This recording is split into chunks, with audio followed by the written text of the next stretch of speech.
On behalf of the students from Vince Lombardi High who are here tonight, I'd just like to say one thing. Screw you, Principal Togar. We made it to the concert anyway. Who says today's youth has nothing to say, huh? The nature of rebellious youth is such a relatable narrative that's told time and time again across many forms of storytelling, across many generations. It's a narrative that continues to be told to this very day because of how essential a part of it is to growing up.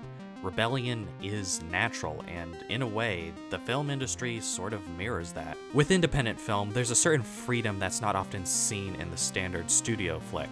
From the way certain shots are framed to the odd sound choices, independent filmmakers don't always follow the same conventional rules of filmmaking that major studios do. Studio films prefer to play things safe and by the book, but there's oftentimes instances where this lack of risk, lack of trying something new, hinders film as a medium, and oftentimes that norm is broken by new and emerging independent filmmakers, breaking the standard rules of filmmaking, something this little cult classic called Rock and Roll High School emphasizes quite well.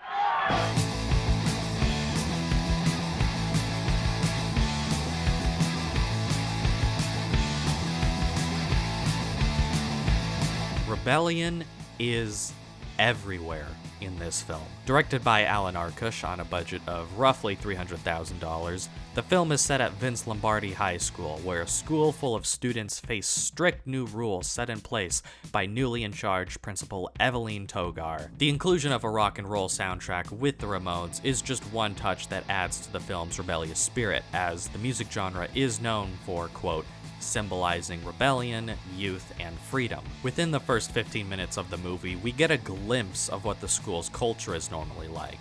When Principal Togar steps into the picture, we already start to see the effects of her administration. There's one particular scene where Eaglebauer is showing a decrease in certain services as little practice offers. Been like this all morning. Ever since Togar took office, the whole school's in turmoil. Well, look. Look at this. Fake IDs down 50%. Test answers down 60%. Hall passes are falling off the board. From this, we see the effects Principal Togar's management has on the school's culture. Making parallels, Togar embodies the studio, while the students of Vince Lombardi High represent independent filmmakers. And that's not to say studio films aren't without their merits. There are plenty of great ones out there. But with them, it's more about satisfying general audiences to maximize profits. To quote an article from Game Rant, the majority of today's cinema feels as if it is only made up of countless superhero or action blockbusters. While those movies can be entertaining, they are often restricted to studio demands that tend to focus on profits rather than telling a compelling story. Now that's a step in the right direction. And to keep this administration moving forward, I've made a list of new school policy, which I would like instituted immediately. Take this down. Girls, skirts below their knees, and boys' hair above their collar. And I think it would be tidy if they wore neckties.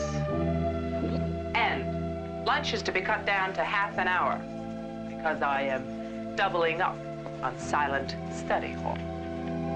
Well, I think that should teach them a lesson in deportment. With both, the primary objective isn't about inspiring the next generation, but about upholding the system so that it doesn't crash and burn. It's about this desperate need to maintain control of the status quo. It's that cold corporate feel, that disconnect that causes these people to rebel against it, and oftentimes, as a result, change it. The students simply want freedom to express themselves, as do most independent filmmakers, while Togar seeks to establish order for the sake of maintaining an acceptable public image at the expense of said freedom, which seems to be the case with studio films, who are more concerned with profitability of whatever brand or franchise they're associated with. While these films are able to satisfy general audiences, oftentimes they end up overshadowing independent films. In the minds of an average moviegoer, why should I see X film by person I've never heard of instead of the next Mission Impossible with Tom Cruise? And not only will you find rebellion in this film's creative side, but you'll see it with the logistical side as well with its production. The film's final scene shows Vince Lombardi High being blown to smithereens, a rebellious act in itself,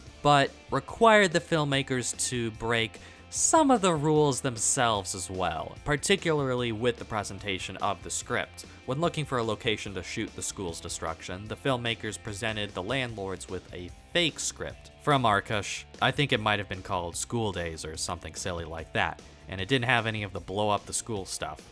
Ultimately, they filmed the more destructive script. Quoting LA Magazine, "The filmmakers were already breaking the rules for a film about breaking the rules." 1, 2, 3, 4.